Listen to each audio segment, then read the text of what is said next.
Imagine soaring through the atmosphere of a lush alien world, your ship cutting through the clouds with the agility of a falcon. You're engaged in a high-stakes dogfight, using every ounce of your piloting skill to outmaneuver your opponent. Suddenly, storm clouds gather, and wind gusts force your ship off course. The visibility drops and lightning flashes illuminate the hostile landscape below. In the future, atmospheric combat in Star Citizen will be completely transformed, not just by aerodynamics, but also by dynamic weather and environmental challenges. The days of every ship behaving the same way in atmosphere are numbered. Soon, the shape of your ship, the skill of the pilot, and your ability to navigate challenging weather conditions will mean the difference between life and death. Today, we're diving into the next installment of our Combat in the Verse series, exploring the future of atmospheric flight in Star Citizen. We'll discuss how this critical aspect of the game currently works and how it's set to evolve with the introduction of flight control surfaces and dynamic weather systems. These changes will dramatically shift the dynamics of combat in atmospheric environments, giving distinct advantages to aerodynamic ships and those equipped to handle adverse conditions. As always, this is part of our ongoing series where we dissect the nuances of Star Citizen's flight and combat mechanics to better understand the game's future. So whether you're a seasoned pilot or new to the skies, stick around as we break down what's coming and how you can prepare. Let's start by taking a look at the current state of atmospheric flight in Star Citizen. Right now, the game simulates basic aerodynamic principles such as lift and drag. This means that when your ship is flying in the atmosphere of a planet or moon, the game considers how much lift your ship generates based on its speed and angle of attack, as well as how much drag is slowing it down. For the most part, every ship behaves similarly in the atmosphere, with speed and maneuverability slightly dampened compared to space. Ships with larger surface areas or those that aren't streamlined, like the Aurora or larger freighters, feel a bit more sluggish, but the differences are minor. Most pilots can easily adapt to atmospheric conditions without much change in their strategy. This uniformity leads to a lack of depth in atmospheric engagements. Ships that excel in space often maintain their dominance in atmosphere, despite lacking aerodynamic design, and ships designed for atmospheric operations like the Terrapin or the Valkyrie, with their dedicated VTOL thrusters, really don't see much benefit over less specialized ships. Currently, the atmosphere feels like a layer of resistance rather than a complex environment to navigate. Pilots don't have to worry about adapting their ship's approach to take advantage of the landscape or anticipate environmental changes. This flatness in atmospheric engagements diminishes the thrill of low-altitude dogfighting or the urgency of making quick decisions when approaching planetary missions in potentially hostile weather. However, with the implementation of dynamic weather, the atmospheric conditions will no longer be a secondary consideration. They'll become an integral part of the combat experience. Now, we recently went into depth on Genesis and the weather system that's undoubtedly going to shake up how we handle flight in an atmosphere. So be sure to check out that video here. But navigating a planet's atmosphere will require more than just speed and maneuverability. It will require awareness, strategy, and mastery of your ship, especially when overheating mechanics are introduced to thrusters. CIG has announced plans to implement flight control surfaces, fundamentally altering how ships behave in the atmosphere.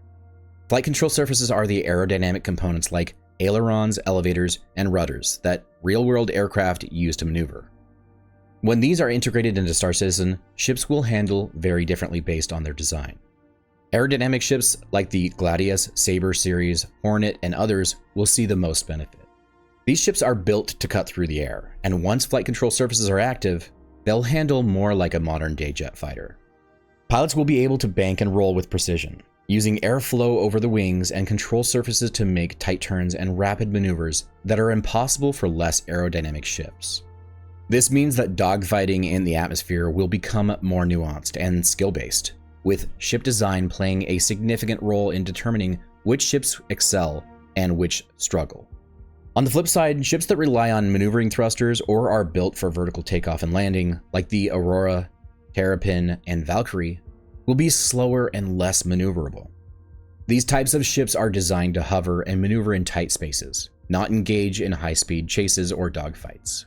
They'll be able to hover for extended periods thanks to their dedicated VTOL thrusters, but this won't help them in a dogfight against a more agile, aerodynamically designed ship.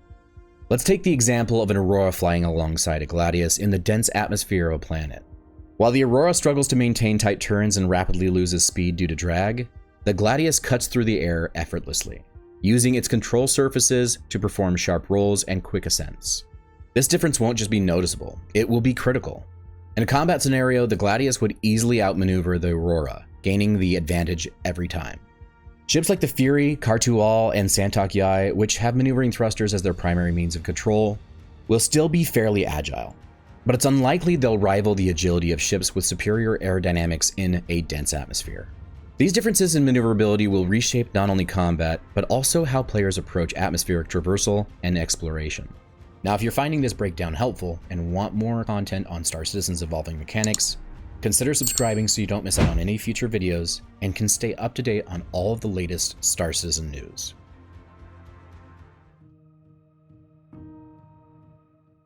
While the integration of flight control surfaces is going to significantly impact ship behavior, there's another factor at play that could make or break a pilot's experience in the atmosphere: dynamic weather. At CitizenCon, we were given a look at how weather systems will evolve to not only add visual flair, but also tangible gameplay effects. Dynamic weather systems in Star Citizen are designed to be physically accurate, meaning that conditions like wind, rain, snow, and even lightning will have a real impact on how ships perform. These weather systems will be governed by planetary data, with storms and fronts developing based on realistic atmospheric conditions. It's not just about seeing rain and snow, it's about dealing with the consequences. Consider the following scenario. You're chasing an enemy fighter through the atmosphere of a planet. As you approach the target, storm clouds gather and a gust of wind hits your ship. Your control surfaces and thrusters struggle to compensate, forcing you to adjust your flight path. Visibility drops as rain pounds against your ship's canopy, and flashes of lightning briefly illuminate your surroundings. Suddenly, a lightning strike hits the rear of your ship, disrupting the onboard systems and causing your radar to flicker. The enemy fighter, which knows this environment well, uses the storm as cover and slips away into the clouds.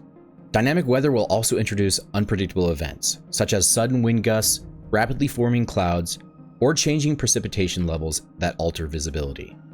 Pilots who ignore these environmental factors could find themselves losing control, losing their target, or worse, crashing into the terrain. Imagine navigating a canyon during a mission on a windswept planet. The winds can generate intense turbulence, forcing you to continually make micro-adjustments to your ship's flight path. Meanwhile, a sudden downpour starts to obscure your vision and create reflections that distort your targeting systems. Pilots in these conditions won't just be fighting their opponents, they'll be fighting the planet itself. These weather systems won't only impact the present conditions. For example, a heavy rainstorm could create lingering mud puddles and drenched terrain, causing changes in visibility even after the rain subsides. Now, this persistence could force pilots to rethink their landing strategies or their approach to reconnaissance. So what does this mean for combat dynamics in atmospheric environments? Well, for starters, it will add a whole new layer of strategy to engagements. Pilots will need to consider not just their ship's weapons and shields, but also how their ship's aerodynamic properties and environmental factors will affect their ability to maneuver and evade.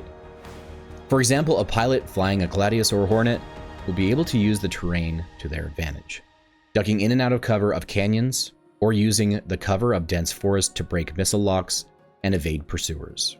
However, with the addition of dynamic weather, the same pilot may find themselves battling sudden gusts of wind that force them off course, or dense rainstorms that obscure their vision.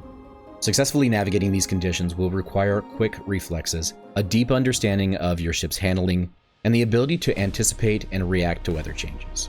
This shift will also impact larger engagements where combined arms tactics come into play. For instance, a fleet of Valkyries or Cutlass Steels could provide close air support for ground troops, using their VTOL capabilities to hover over the battlefield and deliver sustained fire. But in stormy conditions, these ships may struggle to maintain a stable hover or could be more vulnerable to ambushes from agile fighters using the storm as cover. Players will need to plan their operations around weather conditions, choosing their ships, and tactics based on the current and forecasted environment. The dynamic weather system won't just affect combat, though. It will also influence how players approach search and rescue missions, reconnaissance, and even simple planetary traversal. Imagine trying to land your ship on a windswept plateau with crosswinds threatening to push you off course, or navigating a dense rainstorm to reach a downed teammate, with lightning strikes threatening to disable your systems at any moment. Weather will add an element of unpredictability and challenge to every mission, pushing players to think creatively and stay on their toes. With these changes on the horizon, players will need to adapt their strategies and tactics accordingly. Pilots who have relied on brute force and firepower will need to rethink their approach to atmospheric combat. Aerodynamic ships will become the kings of the sky, but only if their pilots know how to use them effectively and anticipate changing weather conditions. Skill expression in this regard will become a key factor in determining the outcome of engagements. Pilots will need to master the unique handling characteristics of their ships and learn to use control surfaces to maximize agility and speed.